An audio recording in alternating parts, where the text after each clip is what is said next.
Hey everyone, I'm Tirtha, final year MCA student.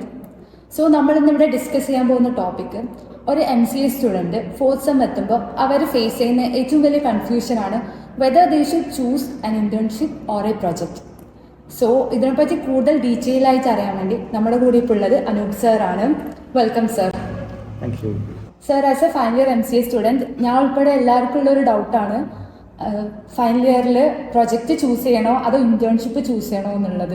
അപ്പം സാറിൻ്റെ ഒരു ഐഡിയ, ഇത്രയും കാലത്തെ എക്സ്പീരിയൻസ് വെച്ച് സാറിന് എന്താ പറയാനുള്ളത്? ഇത് തമ്മിലുള്ള ഡിഫറൻസ് എന്താണ്? തീർച്ചയായും ചോദിച്ചത് ഒരു ബേസിക് ക്വസ്റ്റ്യൻ ആയിട്ട് തോന്നുമെങ്കിലും മിക്കവാറും എല്ലാ കുട്ടികളുടെ ഇടയിൽ ഫണ്ടമെൻ്റലി ഉള്ള ഒരു ക്വസ്റ്റ്യൻ തന്നെയാണിത്. പലരും അത് കമ്മ്യൂണിക്കേറ്റ് ചെയ്യുന്നില്ല എന്നുള്ളതാണ് പരമാർത്ഥം. ഇതിൽ പലപ്പോഴും ഈ ഒരു കൺഫ്യൂഷൻ ക്രിയേറ്റ് ചെയ്യുന്നത് എന്താ വെച്ചാൽ ഒരു ഹൈക്ക് അല്ലെങ്കിൽ ഒരു ഹൈപ്പ് ക്രിയേറ്റ് ചെയ്യുന്ന കുറേ കമ്പനികൾ എക്സിസ്റ്റിംഗ് ആണ്. ഇന്റേൺഷിപ്പ് എന്നുള്ള രീതിയിൽ ആ ഒരു രീതിയിൽ ആംബിയൻസ് കൊടുക്കുമ്പോൾ പലപ്പോഴും കുട്ടികൾക്ക് വരുന്ന ഒരു കൺസേൺ എന്താണെന്ന് വെച്ച് കഴിഞ്ഞാൽ ഇന്റേൺഷിപ്പിന് മാത്രമാണോ വെയിറ്റേജ് കിട്ടുക, അല്ലെങ്കിൽ ഒരു ഇൻഹൗസ് പ്രോജക്റ്റിന് വെയിറ്റേജ് കിട്ടില്ലേ എന്നുള്ളൊരു തോന്നലൊക്കെ ഉണ്ടാവും. So that may sometimes leads to these kind of confusions. But normally നമ്മുടെ ഒരു പ്രോജക്റ്റ് എന്ന് പറയുന്ന ആ ഒരു സിനാരിയോ നമ്മുടെ കരിക്കുലത്തിനകത്തുള്ളത് ഒരു സ്കിൽ അപ്പ് ആൻഡ് ആ സ്കില്ലിന് നമ്മൾക്ക് എത്രത്തോളം ഉണ്ട് എന്ന് സ്വയം വിലയിരുത്താനും യൂണിവേഴ്സിറ്റിക്ക് വിലയിരുത്താനും വേണ്ടിയിട്ടുള്ളൊരു പ്രാക്ടീസ് ആയിട്ടാണ് കാണുന്നത്. അപ്പം അതിനകത്ത് സ്കിൽ ബിൽഡപ്പ് ആണ് ശരിക്കും ഉദ്ദേശിക്കുന്നത്. അതൊരു പ്രൊഫഷണൽ ലെവൽ സ്കിൽ ബിൽഡപ്പ് ആവണമെന്നുണ്ടെങ്കിൽ നമ്മളൊരു ഇൻഡസ്ട്രിയിൽ ചെയ്യുന്നതാണ് നല്ലത്. അപ്പോൾ ഒരു നോർമൽ പ്രൊജക്റ്റും ഇൻറ്റേൺഷിപ്പും തമ്മിലുള്ള വ്യത്യാസം എന്ന് പറയുന്നത്, ഒരു നോർമൽ പ്രൊജക്റ്റ് നമ്മൾ ഇൻഹൗസ് ചെയ്യുകയാണെന്നുണ്ടെങ്കിൽ അതിനകത്ത് സ്റ്റുഡൻറ്റ് തന്നെയായിരിക്കും almost all the jobs carry out ചെയ്യുന്നത്. അപ്പോൾ അതിനകത്ത് അവരുടെ ഒരു സെൽഫ് കോൺഫിഡൻസ് ബിൽഡപ്പ് എപ്പോഴും നടക്കുന്നുണ്ടാവും. At the same time, ഇപ്പോൾ ഈ students or those students go to internship, they will be into a professional atmosphere. അത് നല്ല രീതിക്ക് ഇന്റേൺഷിപ്പ് നടക്കുന്ന ഇൻസ്റ്റിറ്റ്യൂട്ട് ആണ്, provided that they should provide every practice as the standard expected by the IT industry. അപ്പോൾ ആ ഒരു സ്റ്റാൻഡേർഡ്സിൽ ചെയ്യുന്ന ഇന്റേൺഷിപ്പിന് അതിൻ്റേതായിട്ടുള്ള വെയിറ്റേജ് ഉണ്ട്. ഈ പ്രോസസ്സിനകത്ത് കൂടുതലും പേഴ്സണൽ സ്കിൽ ബിൽഡപ്പ് ആയിരിക്കും നടക്കുന്നത്. ഒരു ഗൈഡഡ് ഫാക്ടർ, അതായത് ഒരു ഇൻഡസ്ട്രിയുടെ ഒരു ഗൈഡഡ് ഫാക്ടർ തനിയെ ചെയ്യുന്ന പ്രൊജക്റ്റിനകത്ത് കുറച്ച് കുറവുണ്ടാവും എന്നുള്ളതാണ്. സ്കില്ല് ചിലപ്പോൾ രണ്ടിലും ഒരുപോലെ ആയിരിക്കും, കാരണം ദേ ദെംസെൽഫ് വർക്ക്. അപ്പോൾ സ്കിൽ ബിൽഡപ്പ് ഓൾമോസ്റ്റ് ഇതായിരിക്കും. അതിനകത്തൊരു ഇൻഡസ്ട്രി ഒരു പ്രീ പ്ലേസ്മെൻറ്റ് ഓപ്പർച്യൂണിറ്റീസ് ചിലപ്പോൾ കൂടുതൽ ചാൻസ് ഉള്ളത് നല്ല രീതിക്ക് ഇന്റേൺഷിപ്പ് ചെയ്യുന്ന സ്റ്റുഡൻസിനായിരിക്കാം. ഇപ്പോൾ ഒരു കരിയർ ബേസ് പ്ലേസ്മെന്റ് അതിൻ്റെ ഒരു പെർസ്പെക്റ്റീവിൽ നോക്കുമ്പം കമ്പനി എന്താണ് പ്രിഫർ ചെയ്യുക? ഇന്റേൺഷിപ്പ് ചെയ്തവരാണോ അതോ ഒരു again it is I treat it as a fundamental question of every student. അപ്പോൾ അതിനകത്ത് സ്റ്റുഡൻസിനെ എപ്പോഴും ഇൻ്റർവ്യൂ പർപ്പസിൽ കാണുമ്പോൾ അവർ നോക്കുന്നത് അവരുടെ റിക്വയർമെൻറ്റ് മീറ്റ് ചെയ്യാൻ കേപ്പബിൾ ആയിട്ടുള്ള ഒരു കാൻഡിഡേറ്റ് ആണെന്നുള്ളതാണ് ഫസ്റ്റ് നോക്കുന്നത്. സോ നമ്മൾ how much are we involving in to the process decides that factor.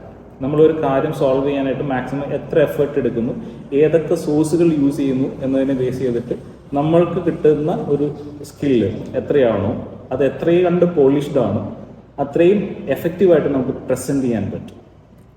അപ്പോൾ അതിൽ ഫസ്റ്റ് കമ്പനി നോക്കുന്നത് എപ്പോഴും സ്കില്ലാണ്. സെക്കൻഡറി ആണ് ഈ പ്രൊഫഷണൽ എക്സ്പോഷേഴ്സ് ഉണ്ടോ എന്നുള്ളത് നോക്കുന്നത്. ആ പ്രൊഫഷണൽ എക്സ്പോഷറിനകത്ത് ചിലപ്പോൾ കണ്ടുപിടിക്കാൻ അവർക്ക് പറ്റുന്ന കുറച്ച് കാര്യങ്ങൾ, അതായത് ഇന്റേൺഷിപ്പായിട്ട് ചെയ്ത കുട്ടികൾ കണ്ടുപിടിക്കാൻ പറ്റുന്ന കാര്യങ്ങൾ, ചിലപ്പോൾ ഒരു ടീം മാനേജ്മെൻറ്റ്, ഒരു കോൺഫ്ലിക്ട്സ് റിമൂവൽ, കോൺഫ്ലിക്ട്സ് എന്തെങ്കിലും ടീമിൻ്റെ ഇടയ്ക്ക് ഉണ്ടെങ്കിൽ അത് റിസോൾവ് ചെയ്യാനുള്ള സ്കില്ല്, പിന്നെ കമ്മ്യൂണിക്കേഷൻ സ്കിൽസ്, അങ്ങനെയുള്ള കുറച്ച് ഈ പ്രൊഫഷണലി ഇൻവോൾവ് ആവുന്ന കുറച്ച് കാറ്റഗറീസിനകത്ത് വരുന്ന സ്കിൽസ് ഉണ്ട്. അത് ചിലപ്പോൾ ഇന്റേൺഷിപ്പ് ചെയ്ത കുട്ടികളിൽ ചിലപ്പോൾ ഒരു പടിക്ക് ചിലപ്പോൾ കൂടുതൽ കണ്ടിരിക്കാം എന്നുള്ളതാണ് അതിനകത്തുള്ളത്.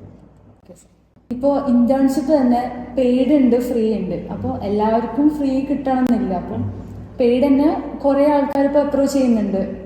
40K 25K അങ്ങനെ കുറേ പ്രൈസ് റേഞ്ചിൽ. അപ്പോൾ എങ്ങനത്തെ ഇന്റേൺഷിപ്പ് എടുക്കുന്നതായിരിക്കും ബെസ്റ്റ്? അതിനകത്ത് ഇന്റേൺഷിപ്പ് സെലക്ഷനകത്ത് നമ്മൾ എന്ത് കാര്യം ചെയ്യുമ്പോഴും നമുക്ക് ഏറ്റവും കൂടുതൽ എഫക്റ്റീവായിട്ട് ചെയ്യാൻ പറ്റുന്ന ഒരു കാര്യം നമ്മുടെ ഇൻട്രസ്റ്റിലുള്ളൊരു സാധനമാണ്. ഒരു എന്ത് ഐറ്റം എടുത്താൽ.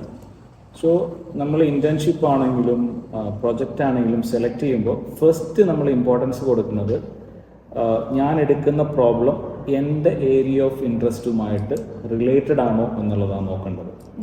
അല്ല താൻ ഒരു ഇന്റേൺഷിപ്പിനോ അല്ലെങ്കിൽ ഒരു പ്രോജക്റ്റിന് പോകുമ്പോൾ തനിക്ക് കോൺഫിഡൻസ് ഉണ്ട്, ഞാൻ ഏതായാലും കുഴപ്പമില്ല, ഞാൻ വർക്ക് ഹാർഡ് ചെയ്തിട്ട് അത് ഗ്രാബ് ചെയ്യും എന്നുള്ള ഒരു ഡെസിഷൻ ഉണ്ടെങ്കിൽ ഓക്കെയാണ്. അല്ലെങ്കിൽ ഏറ്റവും കൂടുതൽ ഇൻവോൾവ് ആയിട്ട് നമ്മൾ കംഫർട്ടബിൾ ആയിട്ട് വർക്ക് ചെയ്യുന്നത് എപ്പോഴും നമ്മുടെ ഏരിയ ഓഫ് ഇൻട്രസ്റ്റിലായിരിക്കും. അപ്പോൾ ആ ഒരു രീതിയിൽ പ്രൊവൈഡ് ചെയ്യുന്ന കമ്പനികളെ സെലക്ട് ചെയ്യുക എന്ന് പറയുന്നതാണ് ഒരു വൈസ് സെലക്ഷൻ അവിടെ ആവശ്യമാണ്. അപ്പോൾ അതൊരു നേരത്തെ തുടങ്ങേണ്ട പ്രോസസ്സാണ്. ഇൻ ഇഫക്റ്റ് ഇപ്പോഴത്തെ ഒരു MCA കരിക്കുലം ആസ്പെക്ട് എടുക്കുമ്പോൾ I prefer that the students shall think about the project from the first day of the MCA. ഇതിപ്പോൾ പ്രൊജക്റ്റ് ആണെങ്കിൽ നമ്മൾ ഡൊമെയിൻ ചൂസ് ചെയ്യണമല്ലോ. അപ്പം ഏറ്റവും റെലവൻറ്റ് അല്ലെങ്കിലും നമുക്ക് ഫ്യൂച്ചറിലോട്ട് ആവശ്യമുള്ള ഡൊമെയിന് എന്തെങ്കിലും ഒരു സജഷൻ അങ്ങനെ എന്തെങ്കിലും? അതും ഞാനിപ്പോൾ ആദ്യം പറഞ്ഞ ഒരു ആൻസർ, ഇത് തൊട്ട് മുമ്പ് പറഞ്ഞ ആൻസറുമായിട്ട് കുറച്ച് റിലേറ്റഡ് ആണ്. ഒന്ന്, ഏരിയ ഓഫ് ഇൻട്രസ്റ്റ്. ഒരു ഫോക്കസ്ഡ് സ്റ്റഡി പ്ലാൻ ചെയ്യുന്നുണ്ടെങ്കിൽ അതുമായിട്ട് റിലേറ്റ് ചെയ്ത ഒരു ടോപ്പിക് എടുക്കാം. അല്ലെങ്കിൽ നമുക്ക് ട്രെൻഡ് എന്താണെന്നൊരു അനാലിസിസ് നടത്താം. ആ ട്രെൻഡ് അനാലിസിസ് നടത്തണമെന്നുണ്ടെങ്കിൽ നമ്മൾ പഠിക്കുന്ന സിലബസ് എന്താണെന്നുള്ളത് നമ്മൾ കൃത്യമായിട്ട് അറിയണം. അതിനകത്ത് സ്കിൽ ഗ്യാപ്സ് എത്രത്തോളം ഉണ്ടെന്ന് അറിയണം. അതുപോലെ തന്നെ നോളജ് ഗ്യാപ്സ് എത്രത്തോളം വരുന്നുണ്ടെന്നുള്ളത് മനസ്സിലാക്കണം. അപ്പോൾ നമ്മൾ എത്ര കണ്ട് നോളജബിൾ ആയിരിക്കാം ആ സിലബസ് കവർ ചെയ്ത് കഴിഞ്ഞാൽ, എത്രത്തോളം സ്കിൽഡ് ആവും നമ്മൾ ഈ സിലബസ് കറക്റ്റായിട്ട് കവർ ചെയ്ത് കഴിഞ്ഞാൽ, അതും ഇൻഡസ്ട്രിയുടെ കറണ്ട് റിക്വയർമെൻറ്റ്സും അല്ലെങ്കിൽ ഒരു നിയർ ഫ്യൂച്ചർ റിക്വയർമെൻറ്റ്സും വെച്ച് നോക്കുമ്പോൾ എവിടെയാണ് നമ്മളെ പ്ലേസ് ചെയ്യുന്നതിന് ഡിപ്പെൻഡ് ചെയ്തിട്ട് നമുക്ക് വേണമെങ്കിൽ സെലക്ഷൻ നടത്താം. അതിൽ തനിക്ക് കുറച്ചും കൂടി ഒരു ഫ്യൂച്ചർ ആസ്പെക്റ്റിൽ എടുക്കുകയാണെങ്കിൽ കുറച്ച് ട്രെൻഡി ടോപ്പിക്സിനകത്തേക്ക് പോകുകയാണെന്നുണ്ടെങ്കിൽ, ഫോർ എക്സാമ്പിൾ പറയുകയാണെങ്കിൽ ഇപ്പോൾ ഇൻഡസ്ട്രി 4 റെവല്യൂഷനെ ഡിപ്പെൻഡ് ചെയ്തിട്ട് ഉള്ള technologies, AI, cyber security, cyber physical systems, cloud computing, ഇങ്ങനെയുള്ള റിലേറ്റഡ് ആയിട്ടുള്ള കുറേ ഏരിയാസിൽ കോൺസെൻട്രേറ്റഡ് ആണ്. അപ്പോൾ അതുപോലെ ഫ്യൂച്ചറിലേക്ക് നോക്കുകയാണെങ്കിൽ ഒരു ഇൻഡസ്ട്രി 5 റിക്വയർമെൻറ്റ്സ് ഒക്കെ നോക്കുകയാണെന്നുണ്ടെങ്കിൽ കൊളാബറേറ്റഡ് കോബോട്ട്സ് എന്നൊക്കെ പറയുന്ന രീതിയിലുള്ള കാറ്റഗറി. ഇപ്പോൾ കൊളാബറേഷൻ, ഇപ്പോൾ AI working along with human ഒക്കെ ആയിരിക്കും ഇനിയുള്ള കാലത്ത് വരാൻ പോകുന്നത്. ഇപ്പോൾ റോബോട്ടിക്സിനകത്ത് അവിടെ ഇമ്പോർട്ടൻസ് വരുന്നുണ്ട്. അപ്പോൾ താൻ ഒരു പക്ഷേ ഒരു AI 5th ഇൻഡസ്ട്രിയൽ റെവല്യൂഷൻ്റെ കേസിൽ വർക്ക് ചെയ്യുന്നത് ചിലപ്പോൾ കൊളീഗ് ഒരു റോബോട്ട് ആവാനുള്ള ചാൻസ് ചിലപ്പോൾ ഉണ്ട്, നമുക്ക് തള്ളിക്കളയാൻ പറ്റില്ല. അപ്പോൾ അവരുമായിട്ട് എങ്ങനെ കോമ്പീറ്റ് ചെയ്ത് വർക്ക് ചെയ്യും എന്നുള്ളതിനൊക്കെ സാധ്യതകളുണ്ട്. അപ്പോൾ അതിന് വേണ്ടിയിട്ടുള്ള ആപ്ലിക്കേഷൻസ് ഫ്രെയിംവർക്സ് ഒക്കെ നമുക്ക് ക്രിയേറ്റഡ് ആയിട്ട് ചെയ്യേണ്ടതായിട്ട് വരും. So you can select A trendy topic or else can go along with the comfortable area or area of interest. പക്ഷെ എപ്പോഴും ശ്രദ്ധിക്കേണ്ടത് അവിടെ ഒരു പ്രോപ്പർ സ്കിൽ ബിൽഡപ്പ് നടക്കുന്നുണ്ട് എന്നുള്ളതാണ്. സർ, ഒരു പ്രൊജക്റ്റ് അല്ലെങ്കിൽ ഇന്റേൺഷിപ്പ് ചൂസ് ചെയ്യുമ്പോൾ സ്റ്റുഡൻസിൻ്റെ ഇടയിൽ വരുന്നൊരു വലിയ മിസ്റ്റേക്ക് എന്താ? അവർ ചെയ്യുന്നൊരു മിസ്റ്റേക്ക് എന്ന് പറയുന്നത്, ഒരു കോമൺ മിസ്റ്റേക്ക് പറയുകയാണെങ്കിൽ I would say that involvement ആണ്. പ്രോപ്പർ ഇൻവോൾവ്മെൻറ്റ്, പിന്നെ ഒരു കംപ്ലീറ്റ് അനാലിസിസ്, അല്ലെങ്കിൽ നമ്മൾ നോളജബിൾ ആവുക എന്ന് പറയും. നമ്മൾ ചെയ്യേണ്ട കാര്യങ്ങൾ, നമ്മുടെ റെസ്പോൺസിബിലിറ്റീസ്, ടാസ്ക്, ഫ്രെയിംവർക്ക്സ് എല്ലാത്തിനെയും പറ്റിയിട്ട് നോളജബിൾ ആവുക എന്ന് പറയും. അത് പ്രീ റിക്വസിറ്റ്സ് ആണ്. നമ്മളൊരു കാര്യം ചെയ്യുമ്പോൾ അതിന് വേണ്ടിയിട്ടുള്ള പ്രിപ്പറേഷൻസ് കുറവാണ്. പലപ്പോഴും കണ്ടുവരുന്നത് തന്നെയാണ്. ഓൾ ഓഫ് എ സഡൻ എവിടെയെങ്കിലും പോയി ജോയിൻ ചെയ്യാനുള്ള ഒരു ടെൻഡൻസി കുട്ടികൾ കാണിക്കും. അപ്പോൾ ഒരു പ്രിപ്പറേഷൻ ഇല്ലാണ്ടാണ് പോയി ജോയിൻ ആവുന്നത് പലപ്പോഴും, അല്ലെങ്കിൽ പ്രിപ്പറേഷൻ ഇല്ലാണ്ടാണ് ഒരു പ്രോജക്റ്റിലേക്ക് എത്തിപ്പെടുന്നത്. അപ്പോൾ അത് ഒരു പക്ഷേ ഒരു അൺനെസസറി പ്രഷർ സ്റ്റുഡൻസിലുണ്ടാകും ഇനീഷ്യൽ ടൈമിൽ. ആ പ്രഷർ കൊണ്ട് തന്നെ ഒരു സെർട്ടനിറ്റി ഇല്ലാണ്ട് വരും. സെർട്ടനിറ്റി ഇല്ലാണ്ട് വരുമ്പോൾ ഇനീഷ്യലി പ്രോബ്ലം സെലക്ഷനകത്ത് അല്ലെങ്കിൽ ടോപ്പിക് സെലക്ഷനകത്തൊക്കെ വേണ്ടത്ര കെയർ വരാതെ വരുന്ന ഒരു സിനാരിയോ കാണുന്നുണ്ട്.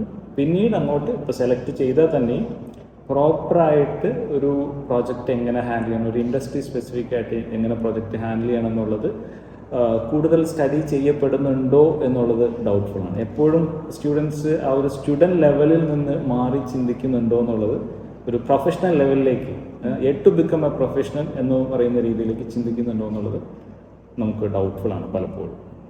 Thank you sir. സോ ഇപ്പോൾ സാറ് പറഞ്ഞത് വെച്ച് നോക്കുമ്പോൾ ഒരുപാട് കുട്ടികൾക്ക് ഇത് യൂസ്ഫുൾ ആയിട്ടുണ്ടാവും, അവരുടെ ഡൗട്ട്സ് ഒക്കെ ക്ലിയർ ആയിട്ടുണ്ടാവും. സോ നമ്മൾ ഇത് വെച്ചിട്ട് ഒരു നല്ല പ്രൊജക്റ്റോ ഇന്റേൺഷിപ്പ് എല്ലാം ചൂസ് ചെയ്യാൻ ശ്രമിക്കാം. So thank you sir. Thank you so much for your valuable insight and your time. Thank you sir. Thank you.